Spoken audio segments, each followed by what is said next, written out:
माता पिता का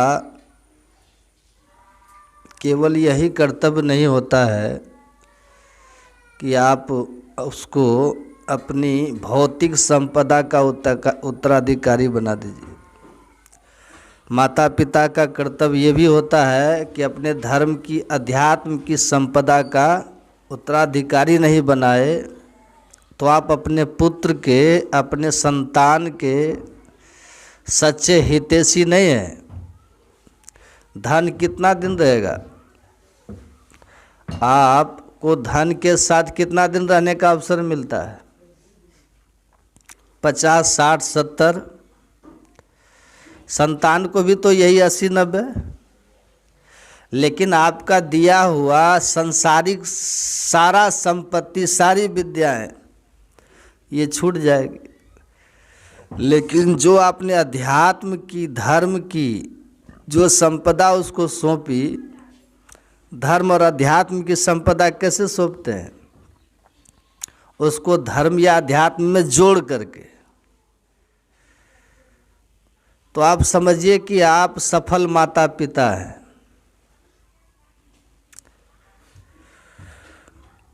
आपने कहीं नहीं देखा होगा,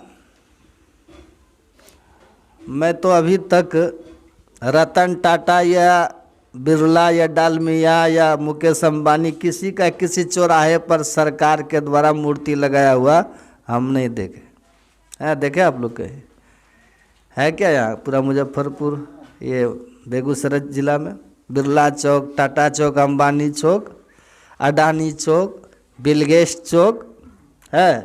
कहीं लक्ष्मी मित्तल चौक कहीं देखे? कहीं नहीं है, हम भी नहीं देखे, मिलेगा ही नहीं। लेकिन महर्षि में ही नगर, महर्षि में ही पथ, संतमत मार्ग है कि नहीं है? हम बहुत जगह देखे, है ना? कबीर चौराहा काशी में है, इलाहाबाद में कबीर नगर जिला ही है, उत्तर प्रदेश में। क्यों है बोलिए? धन वैभव आप बहुत अर्जित कर लीजिए।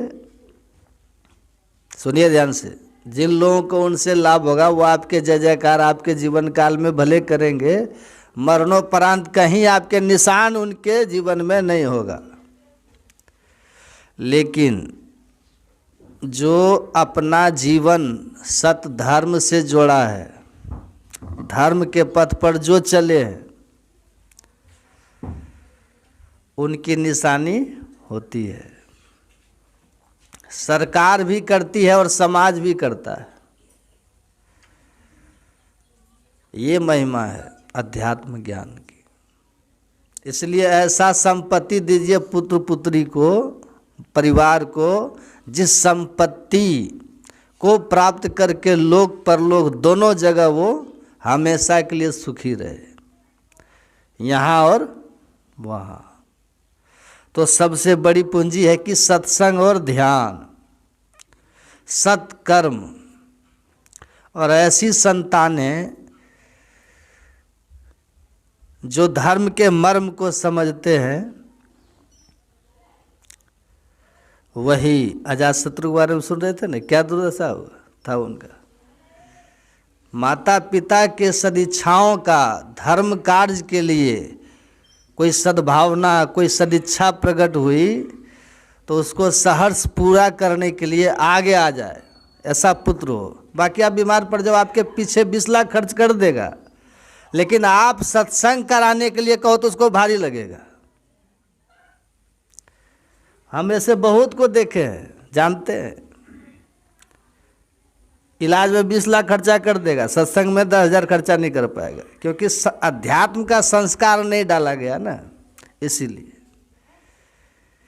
इसीलिए हम तो एक जगह गए थे, एक लड़का अपने पिताजी से कह रहा था कि पापा, दादा दादी को मरे हुए 12-13 साल हो गया, अब हर साल उनके लिए सत्संग कराना, पैसा खर्च करने की क्या ज़रूरत है?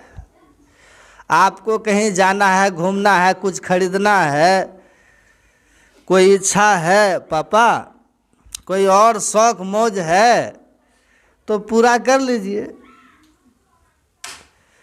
ले लीजिए, 1,00,000 2 लाख खर्च कीजिए। लेकिन ये हर साल जो लोग गुजर गए, 9-10 साल हो गया, उनके नाम पर सत्संग करके, और ये फालतू का खर्चा सत्संग में। उसके पिताजी क्या बोले जानते हैं? बेटा तुम्हारा इसमें कोई गलती नहीं है, मेरी ही गलती है कि हम तुमको ये नहीं समझा सके कि इस कर्म में किया हुआ संपत्ति ही सार्थक होता है। अब बाकी जितना खर्च हम अपने जीवन में कर लेंगे उन सब का कोई अर्थ नहीं है, वो सब व्यर्थ है। समझ में आ रहा है? ये शाश्वत है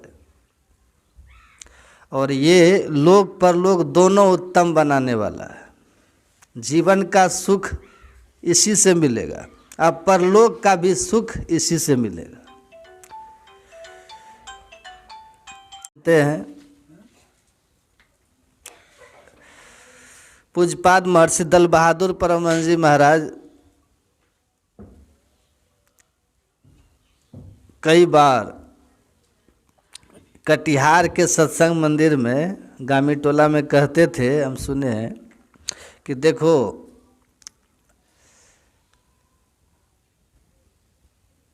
जो बात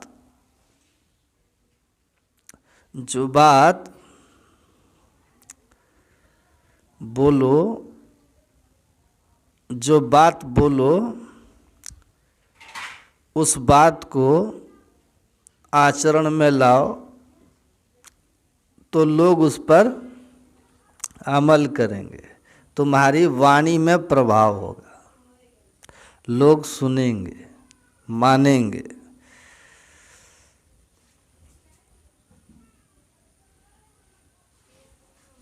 दूसरी बात कि पढ़ो, नियमित पढ़ो, अध्यात्म शास्त्र को पढ़ो, ज्ञान बढ़ाओ। ये बात हमारे गुरु महाराज की प्रवचन में भी है कि प्रचारकों को चाहिए कि वो नियमित अध्ययन करे, संतवाणी और ग्रंथों को पढ़ करके अपना ज्ञान बढ़ाए। अध्ययन करना, सुनना और साधना करना ज्ञान प्राप्ति के 3 साधन हैं। पढ़ के और सुन के,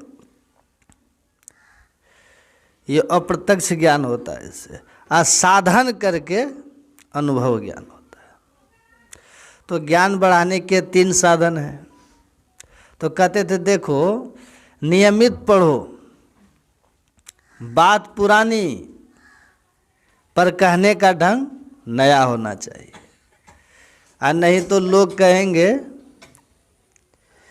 कि तोता रटंत है। सुन करके एक ही बात सुन के सीख गया, उसी को बोलते रहता है, तोता रटंत है, तो उससे भी प्रभाव नहीं पड़ता। और दूसरा, जो कहोगे आचरण में नहीं दिखा तो उसका प्रभाव नहीं पड़ता।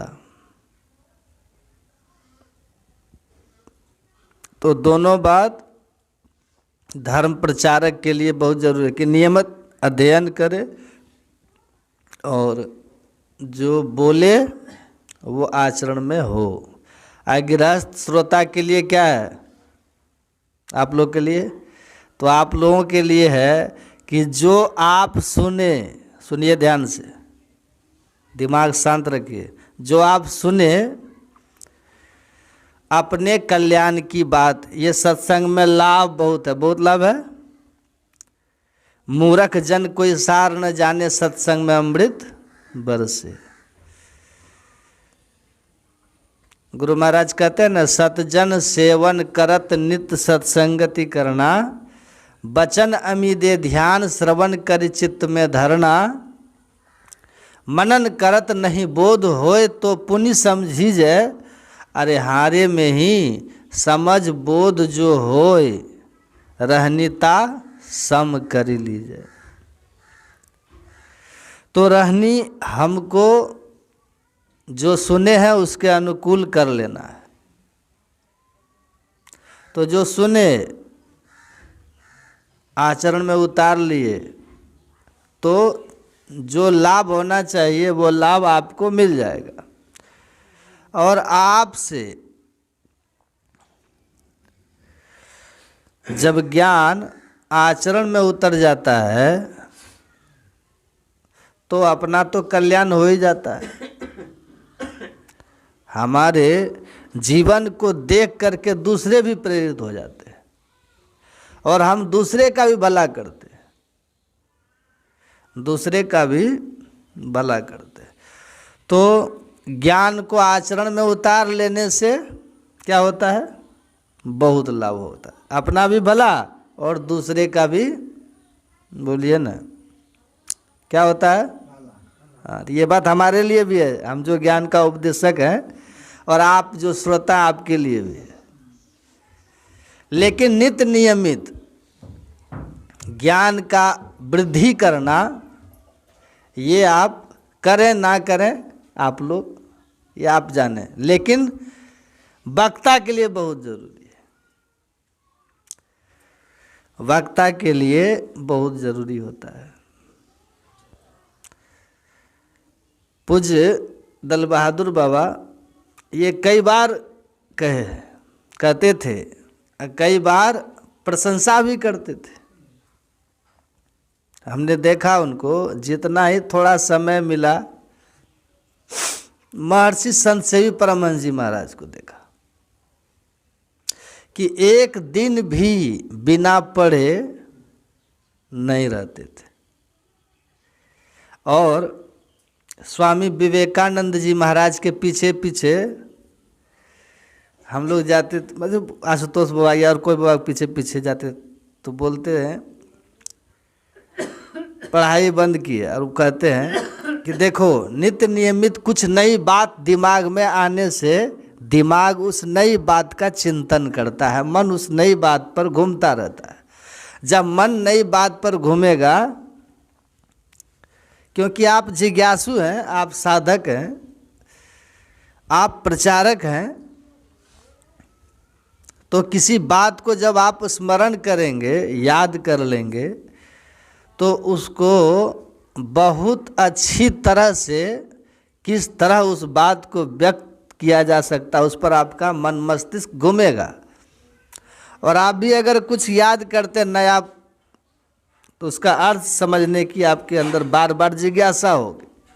तो इस तरह स्वाभाविक मन अध्यात्म की ओर मुड़ा ही रहता है।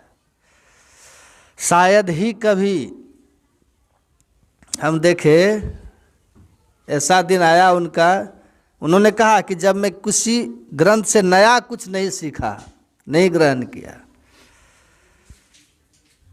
कब कर रहे थे पता है आपको? संत शिव जी महाराज 2004 में बोले थे।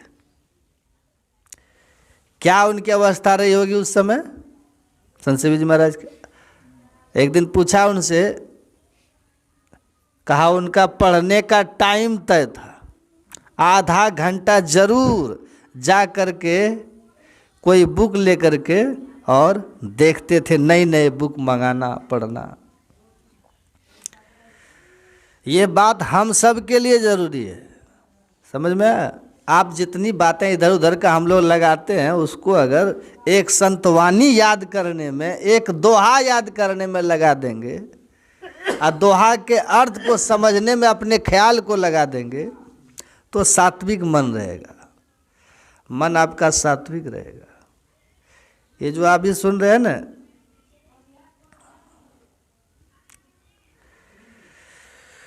सत्संग प्रवचन, कबीर साहब कहते हैं पहला बंधन पड़ा देह का, ये बंधन है ये शरीर। कल शरीर की महिमा सुन रहे थे ना, आज इसकी महिमा सुनिए। गुरु महाराज क्या कहते हैं? काया दुर्ग दुखद अब बंदी खाना, जले अग्निया में दुख की। ये शरीर क्या है? जेल के समान, ये दुखद है, ये दुख की अग्नि जलती रहती है यहाँ। तो जो जेल है, जो दुखद है, संस्कृति संताप से कांप रहे और भवभोर भ्रमत जीव हाँफ रहे। जहाँ संताप है, जहाँ संस्कृति है, जहाँ दुख है, अशांति है, जहाँ, वो शरीर हम लोग का है। ये दुर्ग की तरह है, एक किला की तरह है, ये एक जेल की तरह है। ये शरीर, ये हमारे लिए बंधन है, हमारे लिए ये शरीर एक दुखद स्थिति है। हम इसका हम लोग जन्मदिन मनाते हैं ना,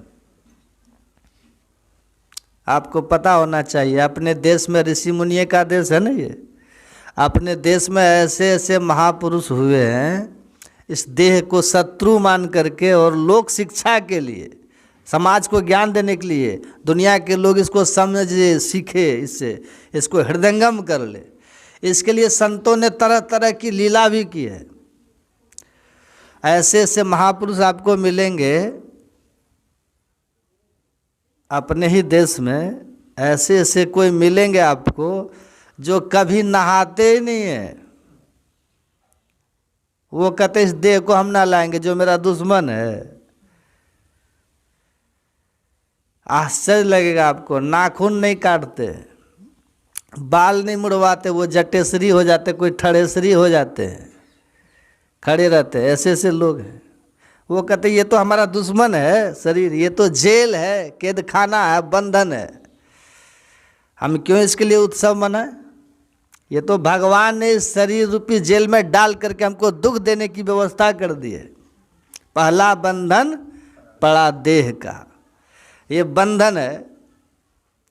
इस बंधन के लिए हम क्या उत्सव मना रहे हैं? इस बंधन पर हम क्यों कुछ इसमें आभूषण लगाएं? हम क्यों इसको अच्छे अच्छे चीज़ें दें? क्यों इसको हम अच्छा अच्छा वस्त्र दें? हम क्यों इसमें, अभी देखते हैं ऐसे ऐसे लोग अपने यहाँ मिलेंगे। सुनिएगा ध्यान, इधर तो ध्यान मत बटाइए आप लोग। एक जगह भी गए थे सत्संग में, एक बहन जी आई खाना परोस करके, समझे, बाबा को दिया खाने के लिए। उंगली में अंगूठी, उंगली में पूरा 10 अंगुली में अंगूठी पहना, किसी में सोना, किसी में चांदी, किसी में हीरा, किसी में पन्ना, किसी में पोखराज, पूरा अंगूठी से शरीर सब उंगली में, यहाँ से लेके यहाँ तक चूड़ी, अब भीतर में कितना धागा धुगा बांध करके और खाना दे रहा है। हम बोले राम राम, जाइए हटाइए, नहीं खाएंगे खाना, आपके हाथ से खाना हमको सड़ दे नहीं होगा खाना। इतना लोग सजाते हैं शरीर को, ये अच्छा दिखे इतना सजाते हैं, ये पहनो वो पहनो, नाक में, कान में, आँख में, पैर में, कमर में, हाथ में, इतना लटका लेते हैं। अरे दुश्मन को सजाते क्यों हैं? ये शरीर क्या दुश्मन है? ये आपके लिए सुखद नहीं है शरीर। इससे तो काम लीजिए, शरीर से, ये दुखद है, इससे काम लीजिए, केवल भजन कीजिए, इससे काम लेकर के इससे कुछ लाभ लेने की कोशिश कर लीजिए। ये मिल गया है शरीर आपको, दुखद है लेकिन। और कल इसकी महिमा सुन रहे थे ना, ये कब छूटेगा पता है किसी को? अभी खूब बढ़िया है, स्वस्थ है शरीर, चल फिर रहे हैं, लेकिन कब ये धोखा देगा पता है? दुनिया में सबसे बड़ा कोई धूर्त यदि है तो ये शरीर है। अपना शरीर से बड़ा धूर्त दुनिया में कोई नहीं है। ये कब धोखा देगा? अन्य लोग तो धोखा देंगे, लेकिन तिथि तय करके कल उसको दिखा देंगे क्या करते हैं उसको, उसे हम परसों निपट लेंगे, ऐसा लोग कहते हैं ना। हम देख लेंगे अगला सप्ताह आने तो फिर तुमको हम बताते हैं। ये लोग तो तिथि तय करते हैं, समय का इंतजार करते हैं, समय बनाते हैं, परसों बताएंगे, तरसों बताएंगे, फलाना देख लेंगे, अब फलाना दिन हम फलाना समय उसको देख लेंगे, कहते हैं ना। ये दुनिया के लोग तो आपको धोखा देने के लिए समय निश्चित करता है। ये दुनिया के लोग आपको परेशान करने के लिए तिथि तय करता है। वो समय सुनिश्चित करता है, मुहूर्त देखता है। आज शरीर मुहूर्त देखता है कभी? ये शरीर आपको धोखा देने के लिए कोई तिथि तय करता है? बोलिए ना।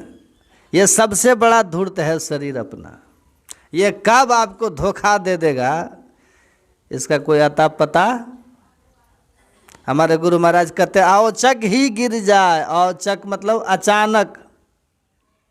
अचानक कहाँ गिर जाएगा? आप खूब बढ़िया से इसमें बैठे, उंगलियों में अंगूठी पहन लिए, पैर की उंगलियों में अंगूठी पहन लेते हैं, नाक में नथनी पहन लेते हैं, कान में कुंडल पहन लेते। कुंडल भी क्या बाल्टी पहनता है, तो देखते ना बड़का बड़का लटका लेता है लोग। हम लोग को देख के डर लगता है कहीं कान फट नहीं जाए इसका। देखते ना इतना बड़ा बड़ा लटका लेता है झूमर झुम्मर, ऐसा लगता है जैसे कान फट जाएगा। कितनी मेहनत करके, कितना परिश्रम इसके लिए किए होंगे। सोना फ्री माता है, कितना समय आपने लगाया होगा, कितना समय लगाए होंगे इसके लिए। पैसा इकट्ठा करने में समय लगाए, कितने मेहनत किए होंगे, और तब लाके कहाँ कहाँ लटका दिए। इसको आप कितना सम्मान दिए, कितना इसको प्रेम दिए, कितनी इसकी आपने सेवा की, कितना इसका आपने आवभगत किया। शरीर का कितनी शानदार स्थिति में ला करके खड़ा कर दिया आप। लेकिन ये ऐसा धूर्त है, किस क्षण, किस मुहूर्त पर, किस तिथि में, किस मुहूर्त में, किस समय में ये शरीर आपको धोखा दे करके निकल जाएगा, पता चलेगा? बोलिए। नाम सुमर नर बाबरे तेरी सदा न देहिया, गुदड़ी सी उठ जाएगी। गुदड़ी देखें, गुदड़ी हटिया होता है ना, गुदड़ी हटिया देखें, गुदड़ी हटिया कैसे होता है? हाँ, गुदड़ी हटिया के लिए हमने ये सुना कि गुदड़ी हटिया कब लग गया, कब उठे, उसका कोई समय निश्चित नहीं होता है। वो कब यो लग जाएगा, कब यो उठ के चल देगा। गुदड़ी हटिया, गुदड़ी सी उठ जाएगी चित चेत अभागी रे। अब माटी के बर्तन बन्यो, अब पानी ले साना रे, अब बिनसत बार न लागी है, क्या राजा क्या राणा रे। ये मिट्टी का है तो है शरीर, है मिट्टी से तो बना है। छित जल पावक गगन समीरा, पंच रचित यह अधम शरीरा। 5 तत्वों से बना हुआ ये शरीर है, अधम है। अधम किसको कहते हैं? निकृष्ट को। अधम किसको कहते हैं? जो धम से गिरे, खत्म हो जाए। कैसा शरीर है ये? महाधूर्त है ये शरीर। लेकिन इसके लिए हम लोग क्या क्या करते हैं? अच्छा आप लोग सच सच बताइएगा, ये मकान आपने किसके लिए बनाया? किसके लिए बनाते हैं? बाल बच्चे के लिए भी बनाते हैं, शरीर के लिए भी बनाते हैं, परिवार के लिए बनाते हैं। शरीर के लिए खास करके बनाए, ताकि जब वर्षा हो ना, तो वर्षा का जल बौछार इस देह को पीड़ा न पहुंचाए। ये सूरज की प्रचंड किरणें इस देह को न जलाए, है कि नहीं? ये व्यवस्था किसके लिए किया आपने? ये मकान बना है शरीर के लिए, ये सब शरीर के लिए बना है। और धन आप किसके लिए कमाते हैं? धन नहीं कमाएंगे तो खाएंगे क्या? पेट के लिए है ना। धन कमाएंगे तो खाएंगे। आप देखिएगा, सोचिएगा, विचार कीजिएगा ना, सब के जितना जो कुछ कर रहे हैं सब इस शरीर के इर्द गिर्द ही घूम रहा है। हमारा परिश्रम, हमारा पुरुषार्थ, हमारी मेहनत, हमारा भूत वर्तमान भविष्य सब शरीर की व्यवस्था के इर्द गिर्द ही घूम रहा है।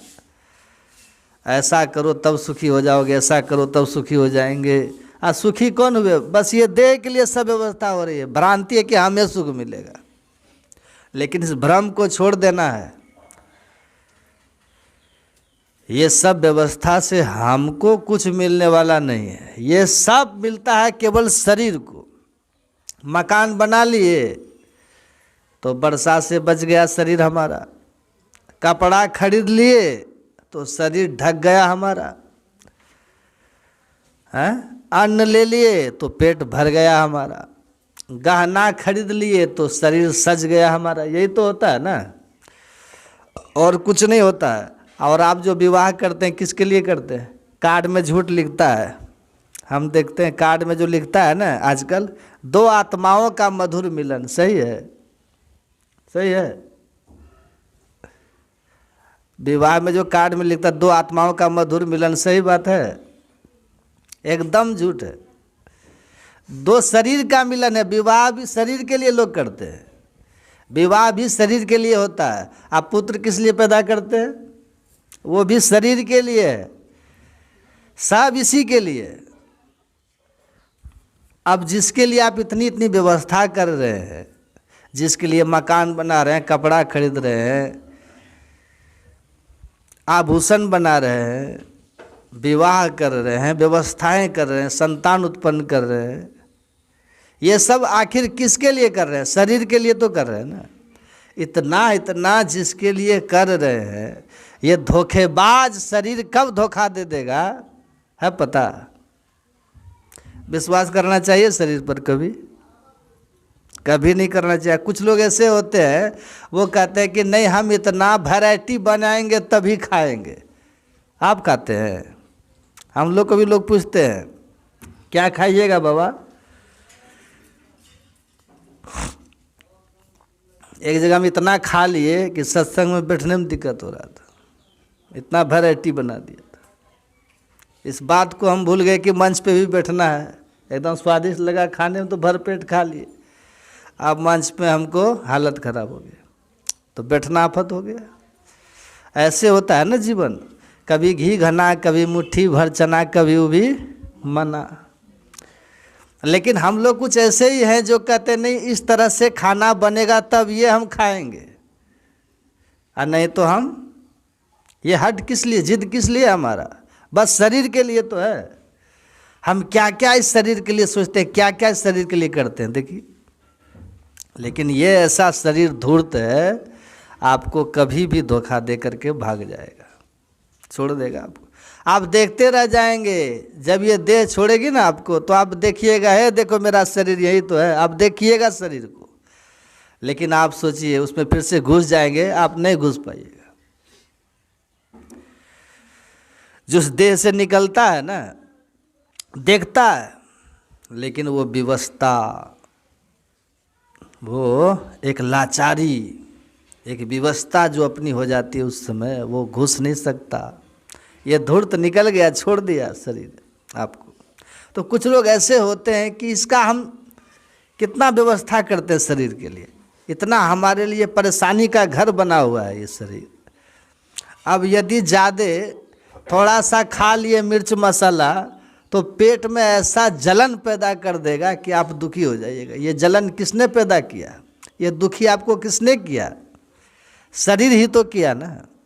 अब पेट में जलन हो रहा है, ऊपर से आप तेल लेप रहे हैं, पेट में जलन हो रहा है, ऊपर से आप रत्न आभूषण पहन रहे हैं, पेट में जलन हो रहा है, आप बाल का कटिंग करवा रहे हैं, रंग रोगन करा रहे। ये क्या है?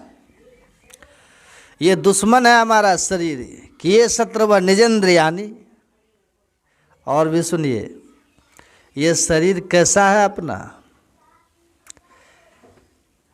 हम लोग गाय गौशाला में देखते हैं, वहाँ जो गाय का गोबर होता है ना, गौशाला सब में जहाँ गाय का गोबर होता है, अगर आसपास में कहीं पर बम ब्लास्ट हो जाए तो बम का प्रभाव उस गोबर के स्थान पर नहीं होता है। पता होना चाहिए आप लोग। इसलिए पहले अपने यहाँ रिवाज था कि जो घर के लोग होते थे वो प्रतिदिन गाय के गोबर से घर को लिपते पोतते रहते थे। जो विषाणु होते हैं ना, विषैला जो जीव जंतु होता है, वो उससे मर जाता है गोबर से। ऐसा होता पहले के लोग लिपते थे। अब धीरे धीरे नियम खत्म हो गया, शनिवार के दिन लिपने लग गए। पहले हम लोग जब बच्चा थे शनिचरा मनाते थे स्कूल में। शनिवार को पढ़ाई कम होती थी, शनिवार के दिन स्कूल जाते थे तो गोबर लाते थे और वहाँ पे साफ सफाई लोग करते थे। ये सब होता था गोबर से। शनिवार को ज़्यादा पढ़ाई वढ़ाई नहीं होता था, साफ सफाई स्कूल में होता था। तो देखिए गाय के गोबर का देखिए महत्व क्या है। और गौमूत्र का महत्व तो आप लोग को पता होगा, वो तो कैंसर को भी ख़त्म कर देता है। गौमूत्र ऐसा है, चाहे भीतर में कोलेस्ट्रॉल हो, थायराइड हो, किडनी का रोग हो, कुछ भी हो, बस गौमूत्र पीजिए, नुकसान का सवाल ही नहीं है। वो तो कितना देखिए लाभ देता है।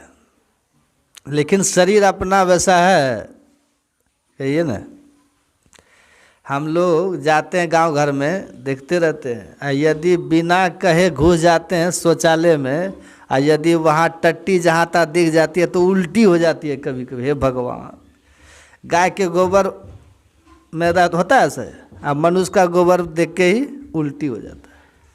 कितना खराब है ये शरीर। और गाय का गोबर से करते हैं घृणा।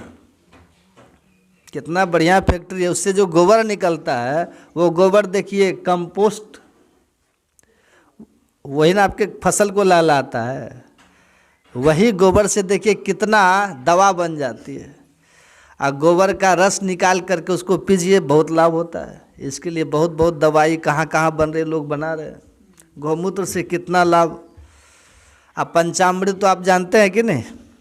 पंचामृत में क्या सब होता है? गोबर, गोत, दूध, दही और घी, पांचों मिला खाइए, पंचामृत है। ऐसा कोई मनुष्य का पंचामृत खाएगा? कितना निकृष्ट शरीर है, सोचिए। हमारे गुरु महाराज इस बात को लिख दिए पदावली में, कार्तिक काया मतलब शरीर, कार्तिक काया नीच माया, मूत्र बूंद से है बनो। अब सोचिए, थोड़ा विचार कीजिए, आपका कुंडल किस चीज़ से बनता है? घड़ा देखें, घड़ा, मिट्टी का घड़ा किस चीज़ से बनता? मिट्टी से बना। अब घड़ा में आप जहाँ भी खोजिएगा तो क्या मिलेगा?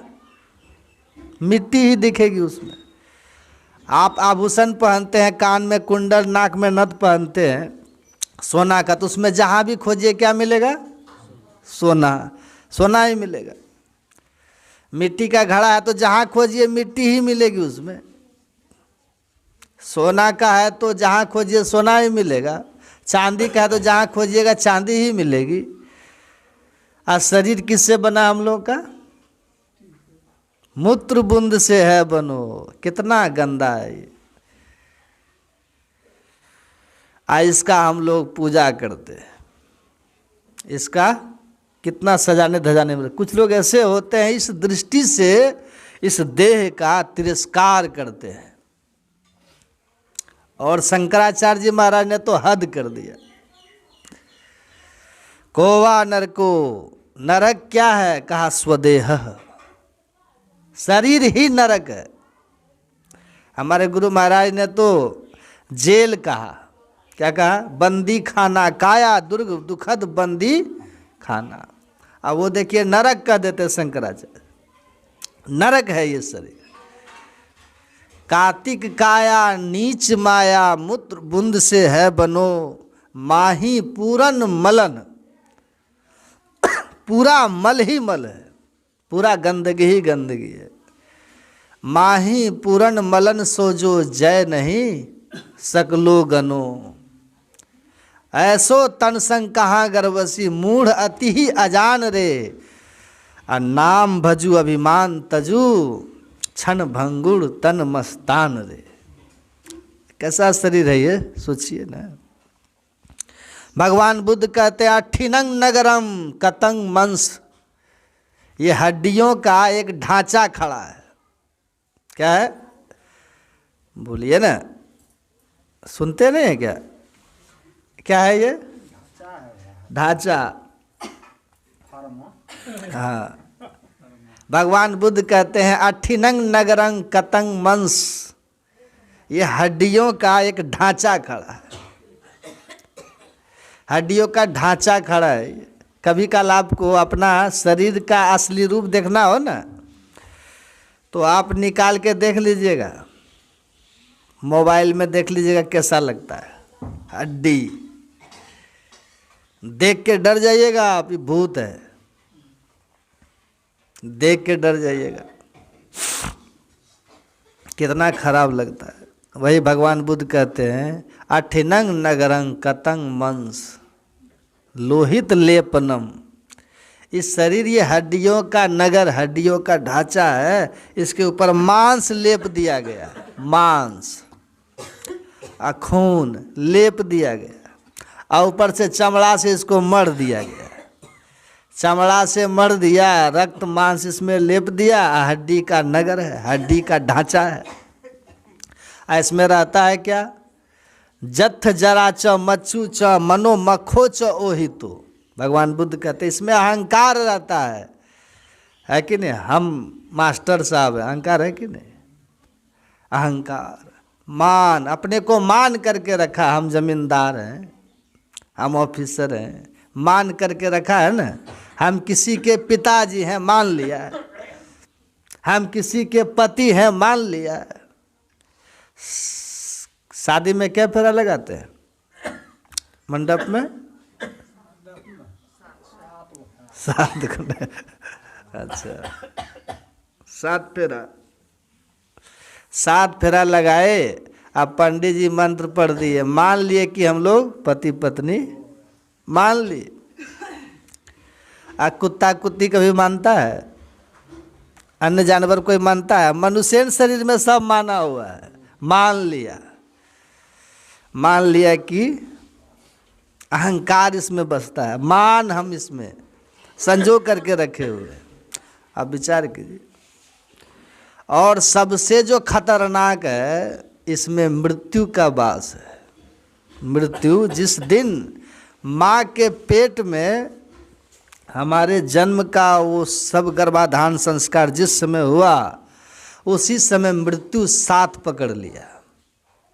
माँ के पेट में जिस क्षण हम प्रवेश किए ना, उसी क्षण मृत्यु हमारे साथ लग गई। मच्चू कहते हैं मृत्यु को, भगवान बुद्ध कहते हैं मच्चू च। कल्पना कीजिए, मृत्यु साथी है, हमारे साथ ही मृत्यु रहती, उसी दिन मृत्यु प्रवेश करेगी। और हर क्षण हमारी मौत हो रही है, लेकिन पता नहीं चल रहा है। जवानी है आपकी अभी, बाबा जवानी है आपकी, मर गई, कहाँ अभी जवानी, मर गया। बालपन है आपका, बालपन भी मर गया। बालपन मरा, आपको दुख नहीं हुआ, जवानी मर गई, आपको दुख नहीं हुआ। बुढ़ापा मर जाएगा तो कितना दुख होगा। लेकिन बुढ़ापा जब आता है ना, बालपन जब आता है तो नादान रहते हैं, अज्ञानी बने रहते हैं। जवानी जब आती है तो मस्ती से हम भर जाते हैं, जवानी मस्तानी लेकर के आती है। लेकिन भगवान बुद्ध कहते हैं जरा, ये बुढ़ापा, जरा मतलब बुढ़ापा मृत्यु से भी बदतर है। भगवान न करे कि कोई झुल झुल बूढ़ा होकर के घसीट घसीट करके मरे, बहुत दुखद स्थिति होती है। देख करके बेचैनी आ जाती है मन में।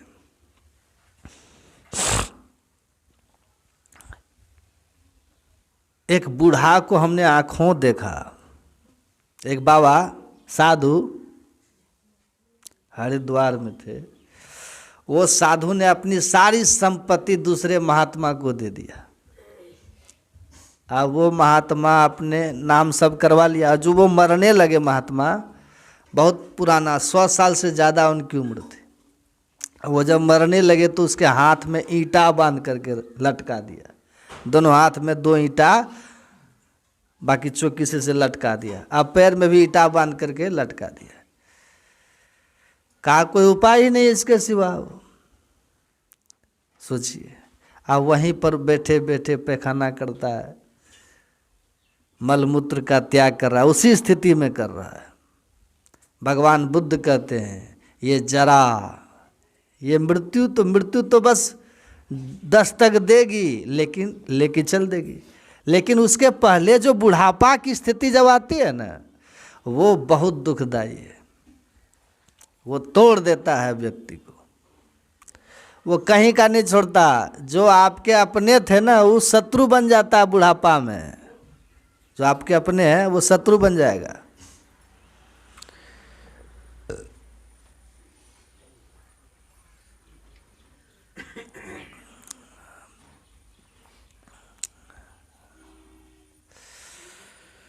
तो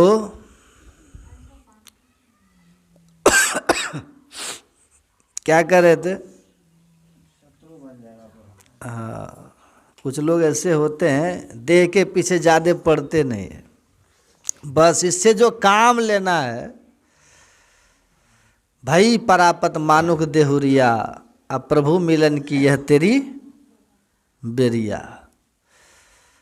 तो क्यों हम इसके पीछे पड़े, शरीर के पीछे? अब इतना जो हम बोल रहे हैं, सबका चेहरा गमगीन हो रहा है कि नहीं? सबका चेहरा पीछे पड़े हैं शरीर के ना, सब कोई, सब इसी के पीछे पड़े हुए हैं। वो ऐसा चादर ओढ़ा था, हम ऐसा चादर ओढ़ेंगे। वो ऐसा कोट पहना था, हम ऐसा स्वेटर पहनेंगे। उनका शर्ट ऐसा, हमारा शर्ट ऐसा होगा। उनका साड़ी ऐसा तो मेरा साड़ी ऐसा, उसका ड्रेस ऐसा तो हमारा ड्रेस ऐसा। इसी में लोग जी रहे हैं ना। उसका मकान ऐसा तो हमारा मकान ऐसा। ये हमारे सपनों का जो भवन खड़ा है सब देह के लिए ही है ना। जो सपनों का इमारत खड़ा है ना हमारा, ये सब इसी शरीर के लिए है। और इतना अभी जो हम बोल रहे हैं ना, देखते हैं सबका चेहरा उतर गया है खुशी किसी के चेहरा में। कई लोग तो उठ के भाग गया, क्या आप बाबा सुना रहे हैं? लेकिन यथार्थ हकीकत यही है, बिनु सत्संग विवेक न होई, राम कृपा बिनु सुलभ न सोई। ये शरीर साधन है, ये आपका कोई सखा मित्र सहोदर नहीं है।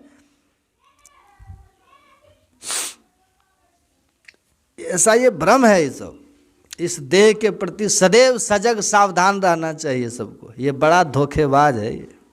ये कहाँ धोखा दे के छोड़ के चल देगा आपको। लोग कहते हैं मर के चला गया, हम कहते हैं नहीं नहीं नहीं, वो तो है ही है, देह छोड़ के चली गई। ऐसा बोलिए कि देह छोड़कर चली गई। जीव कहीं जाता है क्या? जीव मरता ही नहीं है। ये देह छोड़कर चली जाती है। 5 तत्व से बनी थी शरीर देह हमारी, क्षिति जल पावक गगन समीरा, पंच रचित यह अधम शरीरा। मिट्टी से, पानी से, अग्नि हवा आकाश से, ये 5 तत्वों से शरीर हमारा बना था। ये छोड़ दिया, फिर मिट्टी मिट्टी से मिल गई, अग्नि अग्नि से मिल गई, पानी पानी से मिल गया। जितने तत्व से बना था ये सब व्यष्टि समष्टि में जाके मिल गया। ये छोड़ करके हमको चला गया, तो इसको हम पकड़ के रख पाएंगे? पर कोशिश तो जारी है, पकड़ के रखने की कोशिश जारी है।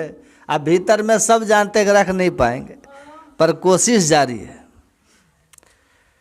बूढ़ी माता जी एक आई, बाबा को प्रणाम किया। बाबा पूछा आपका स्वास्थ्य बड़ा अच्छा है माता जी? क्या कृपा है गुरु महाराज की बाबा। क्या कितनी उम्र है? कहा 75 लगभग बाबा। कहा 75 साल की उम्र है? कहाँ इतना काला काला बाल आपका? काला काला बाल। अभी देखिए हम जवान हैं फिर भी बाल पकने लगा जहाँ तहाँ। 75 70 75 साल की अवस्था वाली माता जी, इतना काला काला बाल आपका? कहा बाबा मेहंदी लगाए हैं। प्रयास जारी है ना, यही ना प्रयास जारी है, प्रयास जारी है।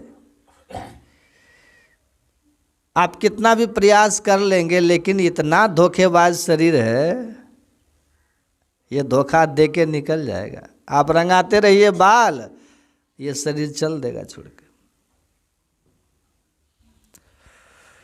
ये शरीर नहीं रहता, बहुत धोखेबाज है। हमारा सारा सपना इसी के लिए है, शरीर के लिए। मन की सारे मनोरथ का पहाड़ हम इसी के लिए खड़ा करते हैं। बहुत कुछ इसके लिए हम सोचते हैं, पढ़ने लिखने से लेकर के नौकरी चाकरी, बाल बच्चा, परिवार, रिटायर तक, सब इसी शरीर के लिए हम सोचते हैं। लेकिन ये शरीर इतना धोखेबाज है, ये शरीर आपके लिए कुछ नहीं सोचेगा। ये शरीर आपके लिए कुछ कभी नहीं सोचेगा। अब आप जा रहे हैं विवाह का उत्सव देखने के लिए, ये बीचे में करेगा हमको नहीं जाना है, जाओ तुम, ये छोड़ के चल देगा आपको। कोई प्रयास करके इसको रख पाएगा? आप प्रयास कीजिए, इसको हम रख लेंगे, रख पाइएगा? सिकंदर का नाम सुने आप लोग? बादशाह सिकंदर का नाम। विश्व विजय का स्वप्नदर्शी उदय अस्त का मालिक था। हमारा अधिकार तो कहीं नहीं है, कहीं है किसी का अधिकार?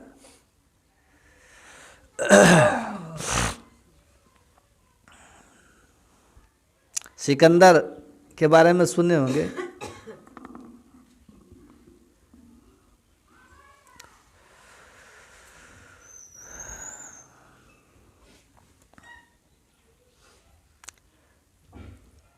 बोलिए प्रेम से श्री सद्गुरु महाराज, श्री सद्गुरु महाराज की जय, श्री सद्गुरु महाराज। सिकंदर की तोती बजती थी चारों तरफ, विश्व विजय का स्वप्नदर्शी।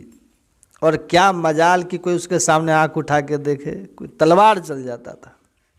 और वही जब भारत आया ना, अब पंजाब में रावी नदी के किनारे एक संत से मिला, दंडनायक नाम था उनका। उनके जब आश्रम में गए, और वहाँ जो उनका तेज, उनके प्रखरता, उनकी प्रबुद्धता, उनकी सजगता, उनका होश हवास, उनका ज्ञान की प्रखरता जब सिकंदर ने देखा तो उसका अहंकार चूर चूर हो गया। पहले तो अपने सेवक को कहा था बुला के ले आओ उसको। आज सेवक गया बुलाने तो महात्मा ने कहा कि देखो ठीक है, तुम्हारा बादशाह तुम्हारा राजा है, लेकिन हम राजा के पास क्यों जाएंगे? हम तो तुम्हारे राजा के सेना में भर्ती होंगे ही नहीं, क्योंकि उसका विलम्ब है नहीं, और हमारे पास कुछ है नहीं कि तुम्हारे राजा की कुछ इच्छा की पूर्ति कर सके। हमें तो कोई ज़रूरत है ही नहीं, ना हमें तुम्हारे राजा से कोई लेना देना है। हम क्यों जाए तुम्हारे राजा के पास? यदि उसको कुछ चाहिए हमसे तो वो आ जाए। अब ये जाके जैसे उसको सुना दिया, उसका टेम्परेचर तो शिखर छू गया सिकंदर का। अब ऐसा स्वाभिमानी व्यक्ति को कोई ऐसा चोट मारे, उसके अभिमान पर प्रहार करे, तो कैसे फनकारेगा वो? निकाल लिया तलवार सिकंदर, चलो देखते हैं कौन है। अब पास जब गए, उनकी सरलता, उनकी विनम्रता, उनकी सहजता, सब कुछ देख करके, उनको देखते ही चंदन शीतल चंद्रमा, जैसे शीतल संत तैसे शीतल संत।